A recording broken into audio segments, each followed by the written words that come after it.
bonjour. Alors, pour commencer, un contraste assez saisissant, non? Janvier 2025, l'Algérie signe un accord militaire, présenté comme historique, avec les États-Unis. Oui. Et quelques mois après, le président algérien, lui, n'est pas aux grandes commémorations à Moscou. Exactement. Qu'est-ce que ça nous dit, ça, de la diplomatie algérienne en ce moment? C'est une excellente question. Ça nous plonge vraiment au cœur de la stratégie d'Alger. Sur la période 2023-2025, on voit bien un repositionnement, une sorte de navigation prudente entre Washington et Moscou. D'accord. Et pour cette analyse, on s'appuie sur pas mal de sources, des déclarations officielles, la presse internationale, des rapports américains et puis des analyses géopolitiques aussi. L'objectif, donc, c'est de décrypter un peu ce jeu d'équilibre. Commençons par ce rapprochement avec Washington. Il y a eu pas mal de contacts, c'est ça? Ah oui, tout à fait. Une vraie intensification. On a eu des visites de haut niveau qui se sont enchaînées. Blinken à Alger déjà en 2022, puis Attaf à Washington en août 2023. Oui. Et le général Langlais d'Africom, le commandement américain pour l'Afrique, il est venu plusieurs fois entre 2023 et 2025. D'accord. Et ça a mené à quoi concrètement? Un dialogue stratégique en octobre 2023, puis un dialogue militaire conjoint en décembre de la même année. Et le point culminant, si on veut, c'est cet accord militaire de janvier 2025, ce Memorandum of Understanding, signé entre les chefs militaires Chandegria et Langlais. Qu'est-ce qu'il représente, cet accord? Alors, c'est le tout premier de ce type entre les deux pays. En gros, il pose les bases pour une coopération militaire plus poussée. C'est-à-dire? Échange de renseignements, exercices conjoints peut-être dans des domaines précis comme l'antiterrorisme, la formation, la médecine militaire. Et vu de Washington, c'est clair, c'est perçu comme un levier potentiel pour réduire l'influence russe dans la région. Un tournant majeur, disent certains. Et ce n'est pas que militaire, si je comprends bien. Économiquement aussi, ça bouge. On parle de Sonatrach avec ExxonMobil, de Chevron, d'Air Algérie qui commande des Boeing. Oui, exactement. Il y a aussi ce volet économique. Contrat important sur le gaz en mai 2024, des négociations avec Chevron, la commande de 8 Boeing 737 MAX par Air Algérie dès 2023. C'est juste de l'opportunisme économique ou il y a une stratégie derrière? C'est là que c'est intéressant.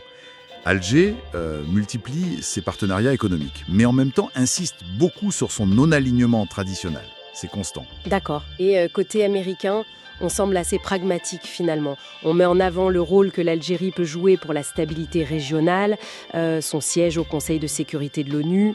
Et on met de côté les désaccords. Sahara occidental, Israël. Voilà, ces sujets sont un peu mis en sourdine, si on veut, pour permettre à ce dialogue stratégique d'avancer. C'est un choix. Intéressant. Donc un rapprochement net avec Washington, mais ça coexiste avec la relation historique avec Moscou. Comment ça s'articule?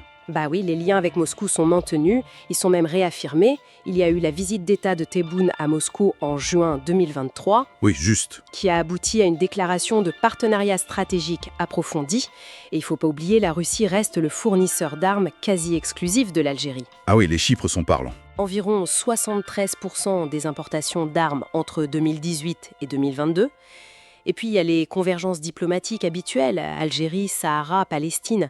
Poutine lui-même a salué l'approche équilibrée d'Alger fin 2023. Alors, justement, cette absence de Tebboune à Moscou en 2025, pour les commémorations du 9 mai, comment on l'explique dans ce cadre? C'est juste de la prudence?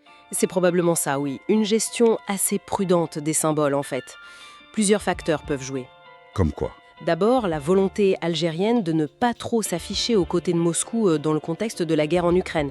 C'est une façon de respecter sa posture de neutralité affichée. Logique. Ensuite, le contexte même de ces commémorations en 2025, les invités présents à Moscou étaient quand même très marqués et très alignés sur le Kremlin.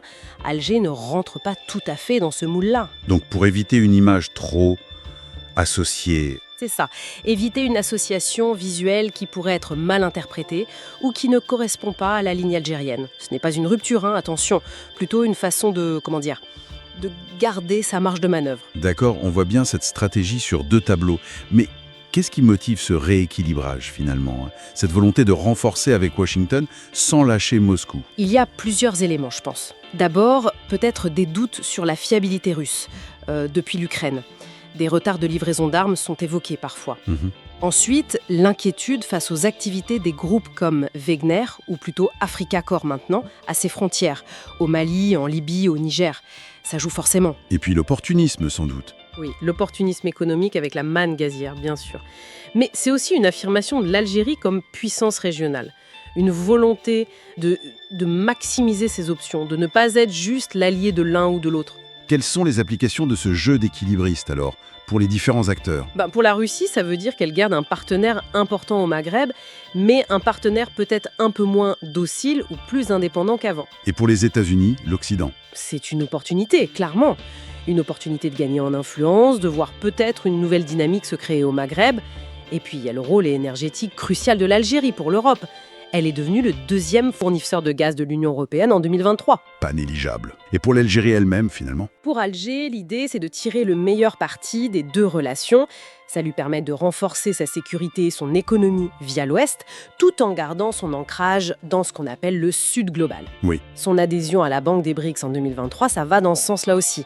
Rester un acteur de ce mouvement tout en améliorant les liens avec l'Ouest. Oui. C'est assez habile. Donc pour résumer cette période 2023-2025, on a une Algérie qui a finement ajusté sa diplomatie.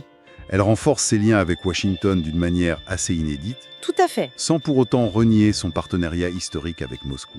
Un vrai exercice d'équilibre. C'est une belle illustration de ce pragmatisme diplomatique, oui. L'objectif étant de servir au mieux les intérêts nationaux algériens dans un monde qui est de plus en plus polarisé, quoi. Et ça nous laisse avec une question pour la suite, évidemment.